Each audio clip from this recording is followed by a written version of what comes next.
Mais bonjour à tous et bon sabbat. J'espère que vous allez tous bien et que par la grâce de Dieu, Dieu vous a béni toute cette semaine. Et aujourd'hui, je voulais qu'on puisse recevoir un message du Seigneur et que ça soit une bénédiction pour chacun, y compris même les enfants.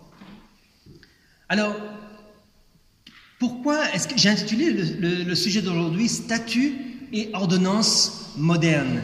Statut et ordonnance moderne. Alors, qu'est-ce que c'est que les statuts et les ordonnances? Quelqu'un pourrait me dire ce que c'est que les statuts et les ordonnances? Qu'est-ce que c'est ces choses-là, les enfants? Est-ce que vous savez ce que c'est que les statuts et les ordonnances?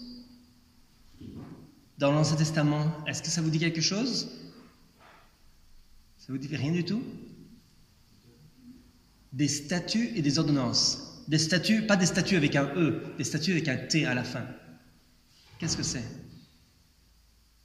Ce sont des lois et des règlements, d'accord? Des règles qui existaient autrefois. Et des règles qui parlaient principalement des sacrifices, des offrandes, des choses que les Israélites devaient faire. Hein? Vous vous rappelez qu'ils devaient apporter des offrandes? Des fois c'était des agneaux, des fois c'était des béliers, des fois c'était des oiseaux qu'ils devaient apporter.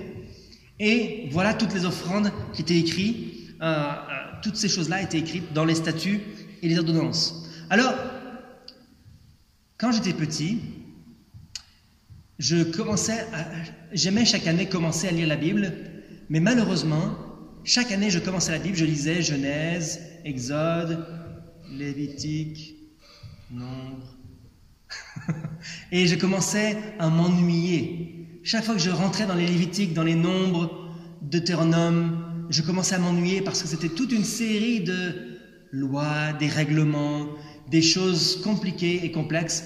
Et chaque année, je m'arrêtais à cette époque-là, à ce moment-là dans la Bible. Quand j'étais petit, quand j'avais à peu près votre âge, peut-être 10, 11 ans, je m'arrêtais à ces passages-là de la Bible parce que c'était ennuyant. Je ne trouvais aucun intérêt là-dedans. Ça vous est peut-être déjà arrivé, les enfants ou les adultes, de lire la Bible et de trouver aucun intérêt dans toutes les lois, les cérémonies, et combien d'animaux il fallait apporter, et comment il fallait les sacrifier. Et je me pensais, quand j'étais petit, mais ça n'a aucun sens, on ne fait plus de sacrifices aujourd'hui, pourquoi est-ce que je dois lire ça? Ça vous est déjà arrivé de penser ça? Alors, le verset qu'on a lu, on va le relire ensemble comme introduction, dans 2 Timothée 3, au verset 16. Est-ce que vous croyez à ce verset-là? 2 Timothée 3, verset 16.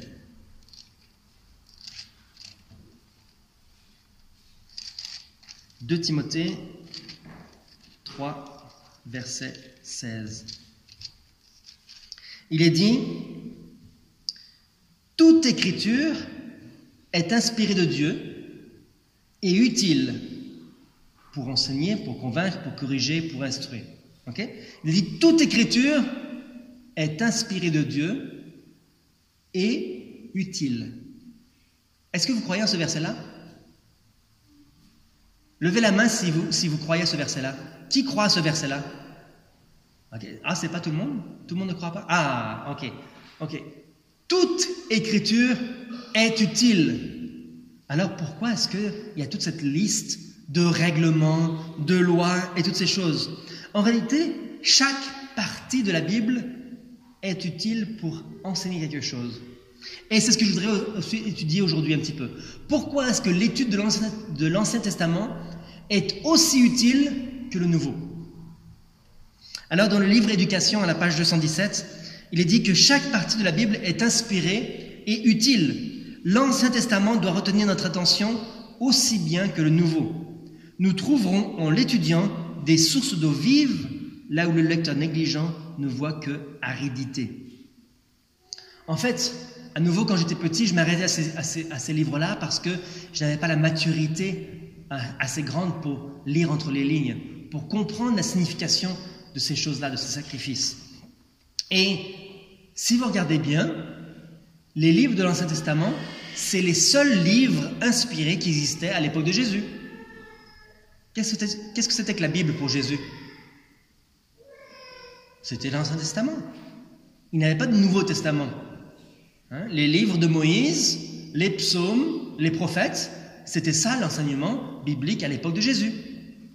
Et en réalité, c'est justement ces livres-là que Jésus a utilisés lorsqu'il enseignait dans le temple, lorsqu'il enseignait à ses disciples, et particulièrement aux disciples d'Emmaüs lorsqu'il leur a expliqué en quoi sa vie consistait. Quels étaient les passages qu'il a utilisés dans Jean 5, nous allons lire Jean 5, versets 46 et 47. Jean 5, versets 46 et 47. Jésus disait « Car si vous croyez Moïse, vous me croiriez aussi, parce qu'il a écrit de moi. Mais si vous ne croyez pas à ses écrits, comment croirez-vous à mes paroles ?» Okay. Donc la vérité se base sur la vérité précédente. Nous ne pourrons pas faire seulement la lecture du Nouveau Testament en pensant que c'est suffisant. Nous ne pourrons pas croire au Nouveau Testament si nous ne faisons pas confiance à l'Ancien.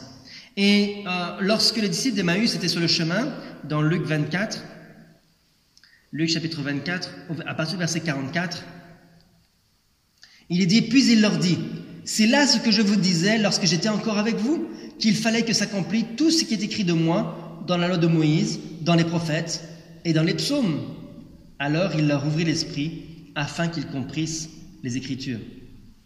Okay. Et verset 27, en commençant par Moïse et par tous les prophètes, il leur expliqua dans toutes les Écritures ce qui le concernait. Donc, comment est-ce que Jésus utilisait les Écritures? Il prenait les passages de Moïse, des psaumes et des prophètes pour expliquer sa mission. Et trop souvent, nous nous arrêtons là en disant « Oh, ces choses-là, oui, il y a des petits passages importants, mais la plus grande partie de l'Ancien Testament, c'est juste des belles histoires, ou c'est juste des belles paroles, et ce n'est pas vraiment utile pour comprendre la doctrine. » En réalité, c'était la seule doctrine qu'il y avait à l'époque. Alors, les Écritures, et spécialement l'Ancien Testament, est utile pour enseigner et pour apprendre la vérité. Il y a un passage que je voudrais lire dans la tragédie des siècles, à la page 496. Donc, la tragédie des siècles, page 496, nous explique vraiment ce qui aurait pu être l'Église adventiste si elle avait étudié la Bible et spécialement l'Ancien Testament correctement. Voilà ce qu'il est dit. Il est dit « L'histoire de l'ancien Israël est une image frappante de celle des adventistes. Dieu avait conduit ces derniers tout comme il avait conduit son peuple hors d'Égypte. Dans le grand désappointement, leur foi avait été éprouvée comme l'avait été celle des Israélites à la mer Rouge. S'ils avaient continué de mettre leur confiance en celui qui les avait conduits, ils auraient vu le salut de Dieu. Si tous ceux qui travaillèrent d'un commun accord à l'œuvre en 1944 avaient reçu le message du troisième ange et l'avaient proclamé par la vertu du Saint-Esprit, le Seigneur aurait par eux opéré avec puissance. Un flot de lumière se serait répandu sur le monde, les habitants de la terre auraient reçu l'avertissement, l'œuvre se serait achevée, et il y a des années que le Seigneur serait venu pour introduire les siens dans la gloire. Alors si nous avions profité à chaque instant, si nous avions suivi Dieu dans les moindres détails comme Dieu voulait pour son peuple d'Israël, eh bien nous aurions vu la gloire de Dieu arriver. Nous ne serions même pas nés. Alors certains d'entre nous vont peut-être se dire, mais si j'étais pas né, alors que serait-il devenu de moi? Mais en réalité, ce n'est pas important, Dieu serait déjà revenu. Alors, est-ce que Dieu voulait que les Israélites errent pendant 40 ans dans le désert? Est-ce que c'était son plan qu'ils soient perdus et ils tournent en rond pendant 40 ans? Pourquoi est-ce qu'ils ont passé 40 ans dans le désert? Pourquoi est-ce qu'ils ont passé tout ce temps à rien faire, à s'ennuyer et à mourir? Pourquoi est-ce qu'ils ont passé tout ce temps-là? J'imagine qu'il aurait voulu les conduire directement en Canaan. Pourquoi est-ce qu'ils sont restés tant de temps? Pourquoi est-ce que nous, depuis 1844, nous tournons en rond? Nous avons la même doctrine, nous avons la connaissance. Pourquoi est-ce qu'on n'avance pas? Pourquoi est-ce qu'on ne rentre pas en Canaan céleste? Eh bien,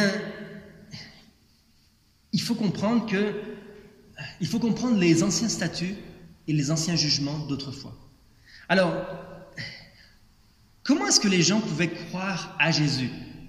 Un jour, j'ai discuté avec un juif dans le sud de la France, en réalité, vous savez que les Juifs ne croient pas au Nouveau Testament. Ils rejettent complètement le Nouveau Testament. Et donc, ce Juif m'avait dit, ne me parle pas de Jésus. Je ne veux pas entendre parler de Jésus. Tu peux me parler de tout ce que tu veux, on peut faire une étude biblique ensemble, mais tu n'utilises pas le Nouveau Testament parce que je n'y crois pas, et tu ne prononces pas le nom de Jésus. Alors comment on peut faire? Comment on peut présenter la vérité à un Juif qui se comporte de telle manière? Eh bien, c'est très simple. Quelle était la méthode de Jésus? Il allait dans les psaumes, dans les écrits de Moïse et dans les écrits des prophètes pour montrer tout ce qui était dit à propos du Messie. Et nous avons donc fait une étude biblique sur le Messie. Qu'est-ce que le Messie devait être? Quelle devait être sa mission? Qu'est-ce qu'il devait faire sur cette terre? Pourquoi est-ce qu'il était venu? Quelles étaient les caractéristiques du Messie? Et à la fin de l'étude biblique, il m'a regardé et il m'a dit, tu n'as pas prononcé son nom une seule fois, mais tu ne faisais que parler de lui, n'est-ce pas? Et il savait très bien de qui j'avais parlé tout le long. Et donc, parce que dans les écrits de l'Ancien Testament, nous pouvons trouver la bonne nouvelle de l'Évangile. Nous pouvons trouver la vérité et la vie éternelle. Dans Apocalypse 22, verset 14, Jésus explique comment nous pouvons avoir la vie éternelle. Apocalypse 22, au verset 14.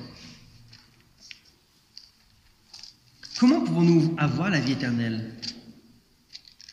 Tout à la fin de la Bible, il est dit « Heureux ceux qui observent ces commandements afin d'avoir droit à l'arbre de vie et d'entrer par les portes dans la ville. » Donc, qui va entrer dans la ville? Ceux qui observent ces commandements. Est-ce qu'il a dit « Heureux ceux qui connaissent ces commandements » ? Est-ce qu'il a dit « Heureux ceux qui pratiquent tout le reste de la Bible sauf les commandements » ?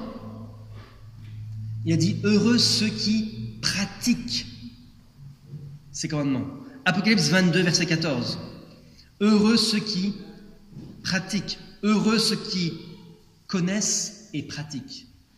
Ce n'est pas suffisant d'avoir une connaissance. Il faut pratiquer la volonté de Dieu.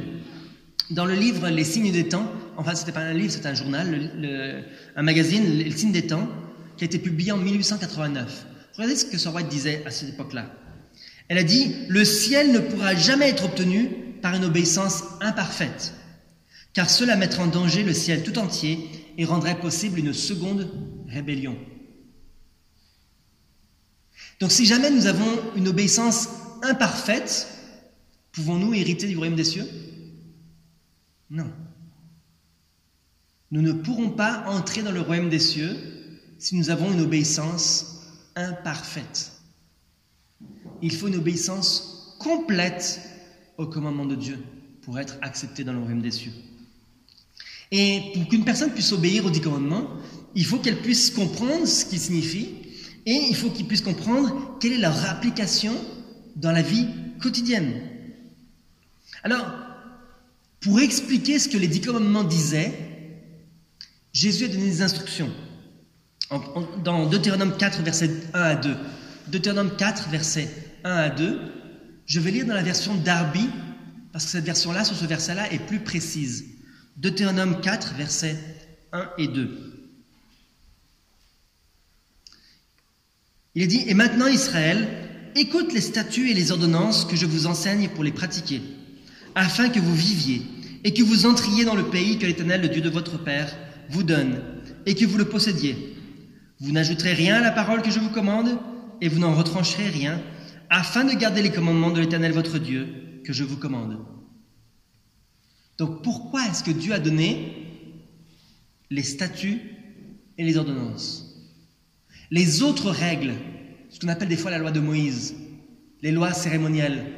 Pourquoi est-ce que Dieu a donné les lois cérémonielles, d'après ce verset? Toutes les statuts, toutes les ordonnances, toutes les petites règles, les règles sur la santé, les règles sur les offrandes, les règles sur l'hygiène, les règles de comportement envers les dirigeants, les règles matrimoniales. Pourquoi est-ce qu'il a donné toutes ces règles? Pour quelle raison, d'après ce verset? Il est dit, je vous les enseigne pour que vous les pratiquiez afin que vous viviez. La vie découle de l'observation des commandements, mais les commandements ont besoin d'être expliqués, explicités par ces règles et ces ordonnances. Et donc, en même temps que les 10 commandements, Dieu a donné aussi à Moïse un autre livre de statuts et de lois. Vous vous souvenez, à quel moment est-ce que Dieu a donné les 10 commandements au peuple d'Israël? À quel moment est-ce qu'il les a donnés? Dans le désert, juste avant que Moïse monte sur le mont Sinaï. Il a parlé et sa voix résonnait de partout et tout le peuple a dit « Nous ferons tout ce que l'Éternel nous a dit de faire. Nous obéirons en tout. » Dieu a parlé et tout le peuple a entendu les 10 commandements. Puis Moïse est monté pendant 40 jours sur la montagne. Qu'est-ce que vous croyez qu'il a fait pendant 40 jours? Est-ce que Dieu a répété chaque jour, 10 fois par jour, 1000 fois par jour, les 10 commandements? Est-ce que vous pensez que c'est ça qu'il a fait pendant 40 jours? Qu'est-ce que Dieu a expliqué à Moïse? Il lui a donné toutes les lois, toutes les petites ordonnances, toutes les petites règles que Moïse ensuite devait consigner dans un livre séparé qu'il devait placer à côté de l'arche de l'Alliance. Donc les 10 commandements avaient été placés dans l'arche et les lois et les ordonnances étaient placées à côté de l'arche. Elles avaient été données à Moïse, qui lui aussi devait les donner au peuple. Et ces prescriptions ont été données pour expliquer en détail les 10 commandements. Si on ne comprend pas les 10 commandements, si on lit juste comme de manière pas très attentive, on ne va pas comprendre ce que cela veut dire de ne pas commettre d'adultère. On a besoin de règles beaucoup plus précises que Dieu a données à Moïse afin de comprendre ce que c'était que l'adultère.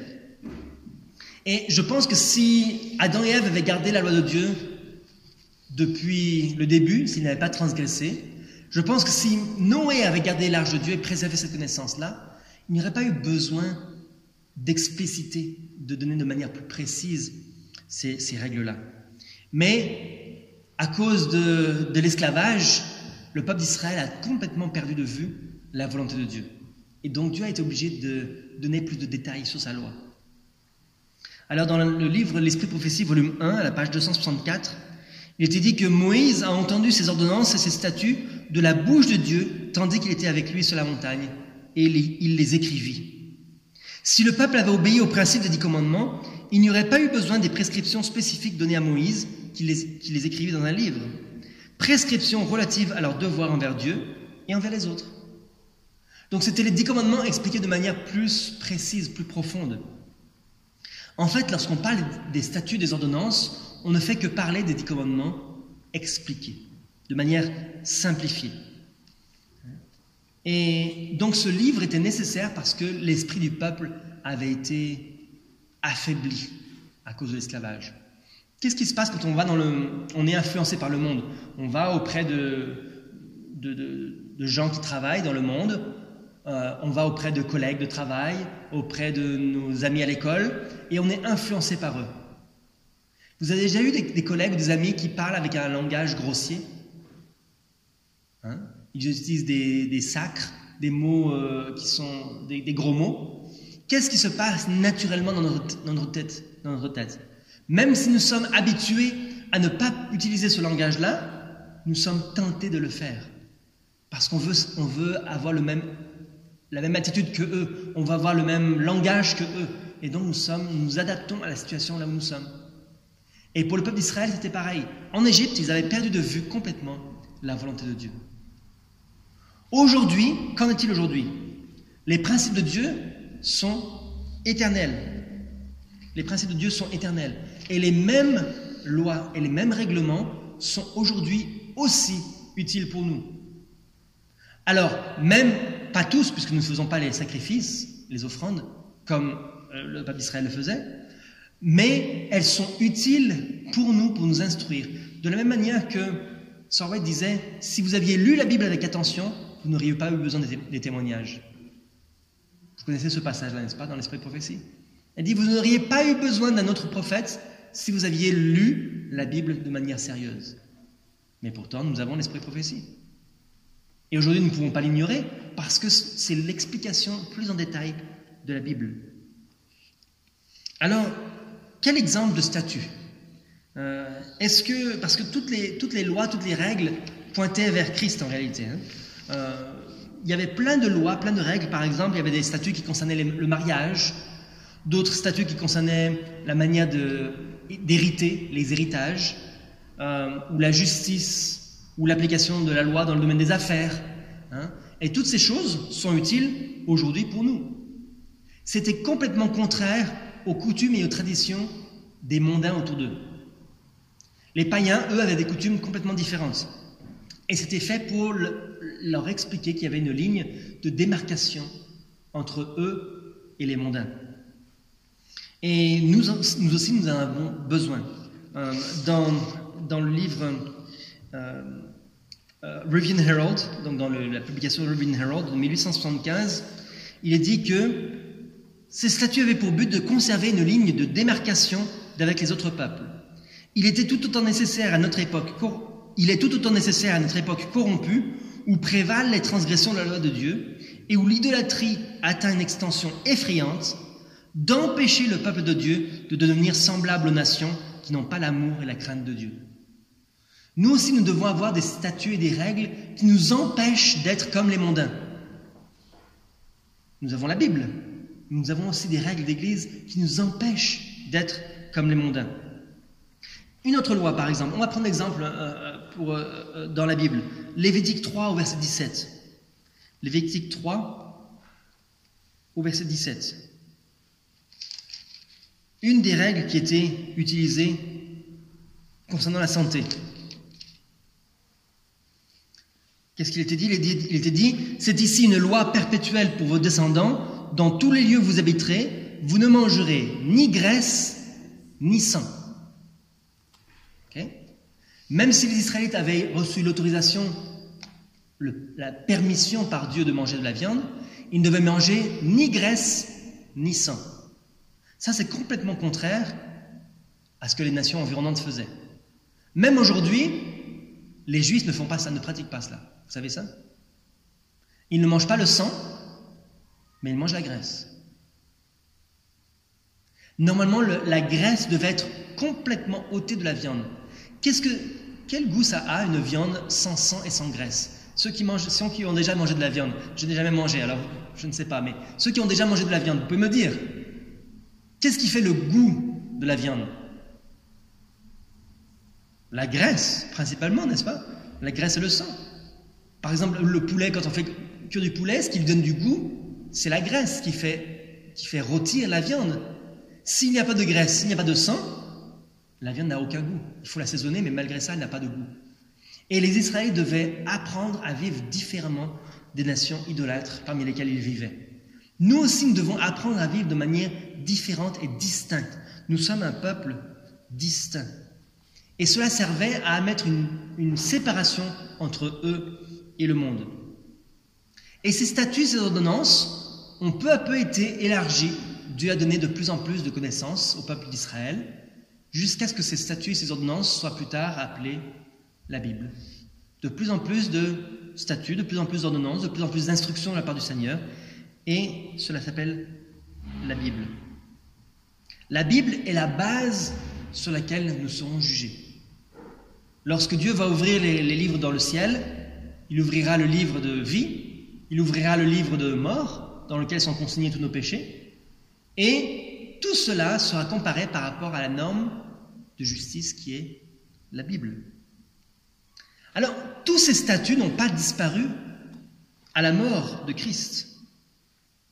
Dans les commentaires bibliques, volume 1, page 1104, il est dit « Christ donna à Moïse des préceptes religieux devant gouverner la vie quotidienne. Ces statuts furent explicitement donnés pour protéger les 10 commandements. Ce n'étaient pas des ombres, des types devant disparaître avec la mort du Christ. Ils devaient être obligatoires pour les hommes de toutes les époques tant que durerait le temps. Ces commandements furent renforcés par la puissance de la loi morale et ils expliquaient cette loi avec clarté et précision. » Donc tous ces principes de Dieu sont des principes qui sont valables aujourd'hui. Tous les principes d'hygiène, toutes les lois civiles, les règlements sur l'alimentation, sur le mariage, sur l'héritage, toutes ces choses-là sont des lois qui sont valables aujourd'hui. D'ailleurs, beaucoup de gouvernements se basent sur ces lois-là aussi. Par exemple, une loi toute simple dont je me rappelle, qui me faisait beaucoup sourire quand j'étais jeune, c'est que Dieu avait donné des instructions pour savoir où on devait faire ses besoins. On ne devait pas le faire juste à côté de sa tente. On devait aller loin à l'extérieur du camp, creuser un trou, faire ce qu'on avait à faire, puis refermer. Ça m'a toujours fait sourire parce que je me disais, mais pourquoi est-ce que Dieu s'occupe de ces choses-là? Pourquoi est-ce qu'il a besoin de donner des instructions à Moïse sur ce sujet-là? Eh bien, parce que ce sont des instructions très précises concernant l'hygiène. La semaine dernière, avec les jeunes d'Ottawa, nous sommes allés faire du camping pendant 2 jours, complètement dans la nature, complètement écartés de toute civilisation, le téléphone ne fonctionnait pas. Et nous avons besoin d'aller aux toilettes. Qu'est-ce que nous faisons? Est-ce que nous allons faire juste à côté de là où nous dormons, nous cuisinons? Eh bien non, parce que si nous le faisons là, on sait que nous allons contaminer, que nous allons avoir des problèmes d'hygiène et que nous allons tomber malades. Et imaginez un peuple avec plusieurs millions de personnes, peut-être 2-3 millions de personnes, comment ils devaient gérer leur hygiène. Dieu s'occupe de tout, vous savez, même des petits détails de la vie quotidienne. Et nous devons aussi utiliser ces lois, ces ordonnances pour mieux comprendre la volonté de Dieu. Toutes les choses ont été explicitées pour nous dans l'esprit de prophétie. C'est pour ça que nous devons lire l'esprit de prophétie, les écrits inspirés de Sir White. C'est pour ça que nous devons les mettre en pratique, parce que lorsque nous lisons ces écrits inspirés, ils ne font qu'une seule chose, c'est nous guider vers la Bible. Expliquer la Bible en détail, restaurer ce qui doit être restauré. Si le peuple adventiste avait suivi les ordonnances et les lois comme il aurait dû le faire, eh bien Dieu serait revenu. Dans Témoignage volume 2, page 446, écoutez bien ce passage-là, il est dit « Lorsque le peuple de Dieu obéira à tous les statuts, alors il sera capable d'atteindre le caractère que Dieu désire pour nous, capable de présenter avec clarté au monde le message de l'Évangile. Beaucoup n'obéissent pas au commandement de Dieu, cependant ils professent le faire. S'ils obéissaient fidèlement à tous les statuts de Dieu, ils posséderaient une puissance qui amènerait la conviction dans le cœur des incroyants. » J'ai déjà entendu des gens qui me disent « Ah, mais c'est des petites choses là que Dieu me dit, c'est pas important, c'est pas ça le salut, c'est pas ça qui fait qu'on soit sauvé ou qu'on soit perdu. C'est des petites choses, des petits détails, ne t'occupe pas de ces choses-là. » Mes frères et sœurs, si c'est écrit, si ces ordonnances et ces règles sont inspirées, elles sont pour que nous améliorons notre caractère. Elles sont là pour que nous ressemblions plus à Dieu. Des petits détails. C'est les petits détails qui nous transforment. C'est les petites choses du quotidien, les petites habitudes, les petites choses que nous faisons chaque jour, c'est ça qui ont leur importance aussi. C'est ça qui montre quel est notre caractère vraiment. Pour que Dieu ait un peuple pur, il faut que dans les moindres recoins de notre cœur, dans les moindres détails de notre vie, il faut que nous obéissions à Dieu avec perfection. Il est dit, dans Témoignage volume 1, page 123, « Le Dieu qui lit dans les cœurs, mettre en lumière les choses cachées, celles que l'on soupçonne le moins, afin que les obstacles qui empêchent la vérité de progresser soient renversés, et que Dieu ait un peuple saint et purifié pour proclamer ses statuts et ses jugements. » Qu'est-ce que Dieu veut qu'on proclame? Sans être légaliste, il veut que l'on proclame aussi les petites choses. Les petites lois qui montrent la grande loi. Il veut que nous utilisions tout ce qui est inspiré pour guider les gens vers la grande loi. Comment est-ce qu'on reconstruit un bâtiment? Est-ce que vous avez déjà fait de la construction? Qui est-ce qui a déjà fait de la construction? Personne. Réparer un bâtiment, reconstruire quelque chose, un mur qui s'est écroulé, un mur de pierre. Chez moi, chez mes parents, dans la maison de mon enfance, on habitait à la campagne et on avait un mur de pierre. Et les pierres, vous savez, elles tiennent avec un peu du ciment, mais le ciment s'effrite au fil des années. Et le mur avait commencé à s'effondrer. Comment on fait pour reconstruire le mur? Eh bien, une pierre à la fois. On prend une pierre, on la remet, on teste à l'endroit, est-ce que là elle est stable ou pas là. Ensuite on met et on fait une pierre à la fois, une petite pierre, jusqu'à ce que le grand mur soit construit. Et c'est très long, mais on ne peut pas faire un raccourci. On ne peut pas mettre juste une grosse pierre, la poser au milieu et voilà, le mur est fait. Non, ça ne fonctionne pas. Petit à petit, dans les petites choses, les petits détails. Et c'est comme ça que nous allons construire une barrière au péché, avec des petites habitudes, avec des petits détails, en étant fidèles dans les petites choses.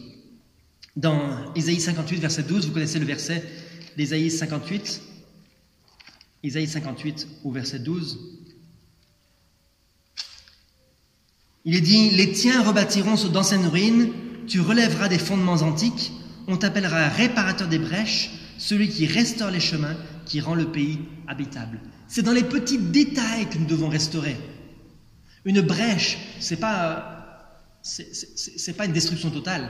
Une brèche, c'est une faille. Il faut la combler avec des petites choses.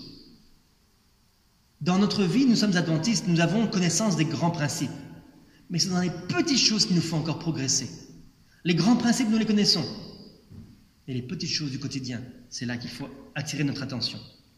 Il est dit dans Commentaire biblique, volume 7, page 984, il est dit « Le Seigneur ouvrira les yeux de ceux qui écoutent afin qu'ils voient les statuts. » La proclamation de l'Évangile, il est dit « Quand hommes, femmes et enfants proclameront l'Évangile, le Seigneur ouvrira les yeux des aveugles afin qu'ils voient les statuts et il écrira sa loi sur les cœurs de ceux qui se repentent sincèrement. » Non seulement le peuple connaîtra, les mondains connaîtront les grandes lignes de la foi adventiste, mais surtout ils seront impressionnés par les détails de la foi adventiste. Parce que Dieu est capable de contrôler notre vie, si on le laisse faire, dans tous ces détails du quotidien. Et c'est ma prière pour qu'on puisse se préparer à la vie éternelle, pour qu'on puisse se préparer dans toutes les choses à cette œuvre en donnant le dernier message au monde, en prêchant la vérité dans les grandes lignes et aussi dans les détails. Alors il faut qu'on apprenne la vraie signification des statuts aujourd'hui, de ce que Dieu nous demande dans ces moindres détails. C'est mon vœu et ma prière. Amen.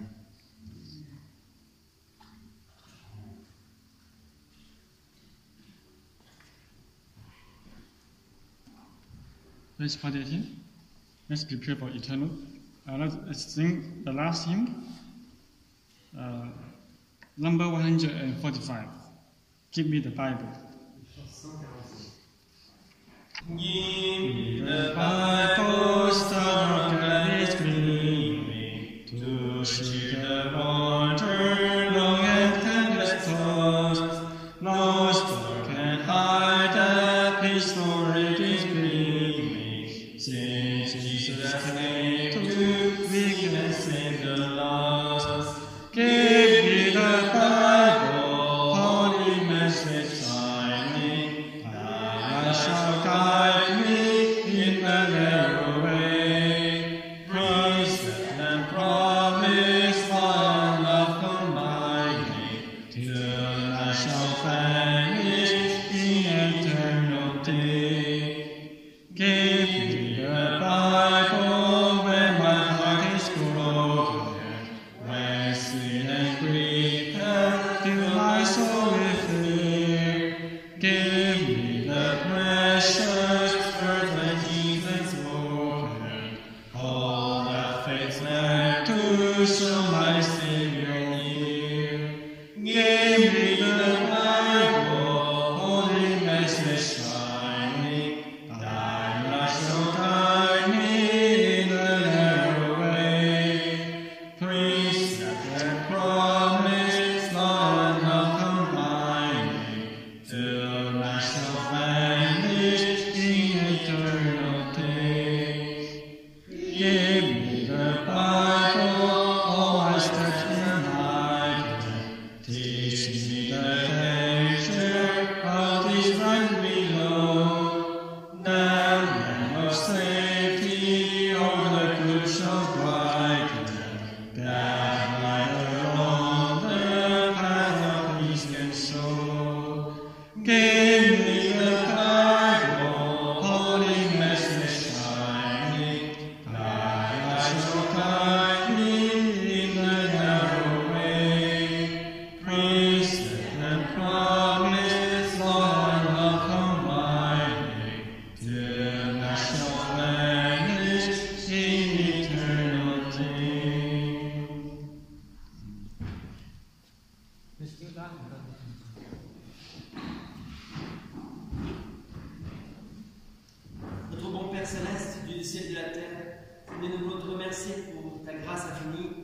pour ton amour que tu as eu pour nous, parce que tu nous montres les choses qui ne vont pas dans notre cœur.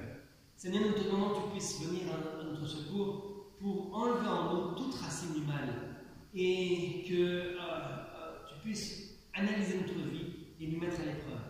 Seigneur, aide spécialement la jeunesse qui est tentée par les choses du monde, qui est tentée par l'indifférence aux choses célestes. Et nous te demandons que tu puisses mettre en eux le désir de se préparer pour le jugement à venir, de se préparer pour la vie éternelle et pour la vie avec toi. Te demandons, Père, de ôter de nous le désir de faire le mal, ôter le désir d'être sensible aux choses mondaines, et aide-nous à pouvoir considérer les petites choses de la vie quotidienne comme une leçon pour nous soumettre à toi. Te demandons ta bénédiction sur chaque personne présente ici, ainsi que sur ceux qui ne sont pas présents parce qu'ils voyagent. Te demandons ces grâces au nom de Jésus. Amen.